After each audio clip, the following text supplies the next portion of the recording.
Hey everybody, it's Ann Kaplan from Mom Me, your mama resource from conception to college. Wherever you are in your momming journey, we are here for you. And the theme in the group this week, it's a really sensitive theme to me personally, which is attention and sensory challenges in our kids.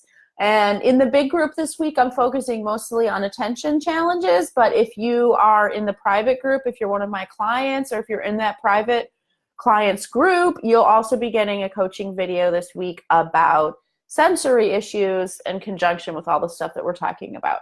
Today is Wednesday, and normally Wednesday is my baby mama day. It's my day when I talk to all of you guys out there who are getting ready to have a baby, just had a baby, prepping for birth, dealing with pregnancy, all that stuff. So how am I going to be talking about attention and sensory issues when it comes to pregnancy and birth? You're going to see.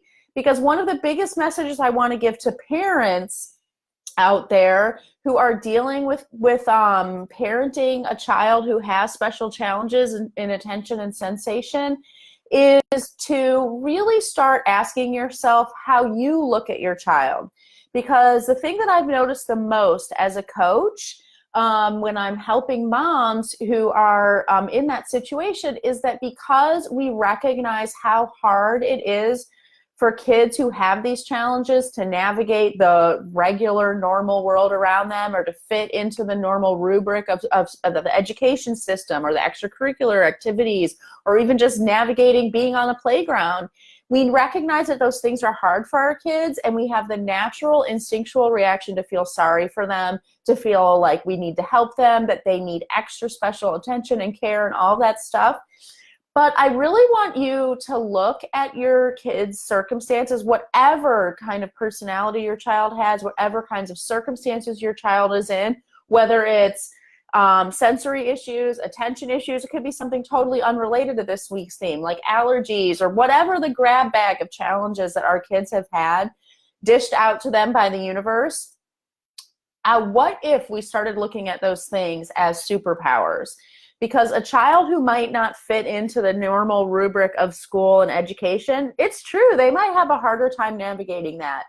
But they might actually do so much better in other areas that we're not even thinking about, because our focus is so heavily on helping our kids get through their childhood, and school is such a big part of that, that we forget to recognize these things that we look at as weaknesses, and they really could be strengths. So what if having heightened sensation and having heightened awareness of the sensations going on around you was actually a superpower? What if it was actually your kid's biggest strength?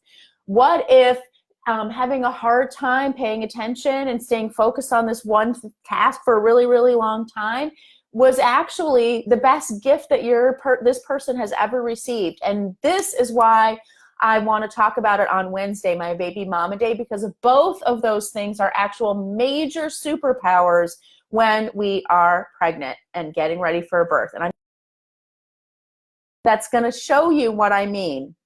So I am a hugely type A person. I do not have attention problems whatsoever. My problem is that I get too focused on stuff. I am very rule oriented. I'm very organized. I think super linearly. I'm left-brained. However you want to say it, that's who I am. And my sister Karen is the exact opposite of me. She's the most creative, ethereal person I know. She sees the world through a completely different lens than I do that blows my mind all of the time. And it sometimes is hard for Karen to be recognized for the incredibly intelligent person that she is. It's sometimes hard for Karen in like traditional rubric-y situations. But I helped her. I had the amazing and wonderful gift of being able to help her have her first baby and prepare for her first baby. I was her doula, and I got to be there at her birth, and I got to be part of her birth preparation plan. And you guys would not believe what an easier time of birth my sister had than I did, because she wasn't all up in her frontal cortex the entire time that she was giving birth. She is super connected to sensation, to what makes her feel good. Her attention is in the things that are cropping up for her in every single moment. And it completely helped her transcend almost every block that I see my clients have as a doula that comes up all the time. Like, I literally think that she probably was the client I've seen with a first baby who had the easiest experience I've ever witnessed at birth. And it was because she didn't get all up in her head. She wasn't doing all of these things that we think are the right way to navigate the world. Like, on paper, I am like set for life. But I can tell you that all of my great strengths of attention and sensation and all of that stuff are actually the bars of a prison cell for me sometimes. And conversely, these things that maybe Karen could easily feel like are holding her back, or someone could look at Karen and see, oh, those things are disadvantages that she has, and those were her superpowers in that moment and in so many other moments that I've seen in her life. So look at your kids. If your kids are struggling with sensory or attention problems, I really, really, really encourage you to start thinking of those things as tremendous advantages and gifts that they have. And know that it's hard when they're young because it's stressful, because they might be struggling in school, because they might be on your last nerve. I totally get that. But the best thing that your kid can get from you is belief in them, confidence in them, celebration of them, because I promise you the rest of the world is going to give them all of the worry and pity and concern that they need. They don't need any more of that.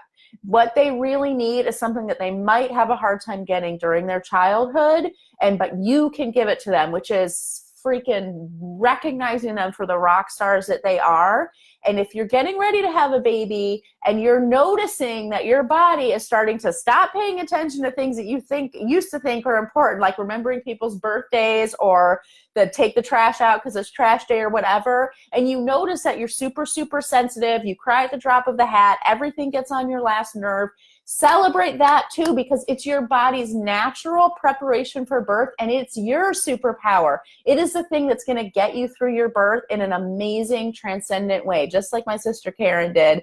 I love you guys so much. I hope you're having an amazing week, and I cannot wait to talk to you guys again tomorrow, because tomorrow is my tips and tricks day, and I'm going to be talking to you about how to actually implement all the concepts that we're talking about this week, of recognizing and celebrating and honoring kids for who they are, even when who they are is someone who has a hard time with attention stuff. Love you guys so much. Talk to you again soon. Bye.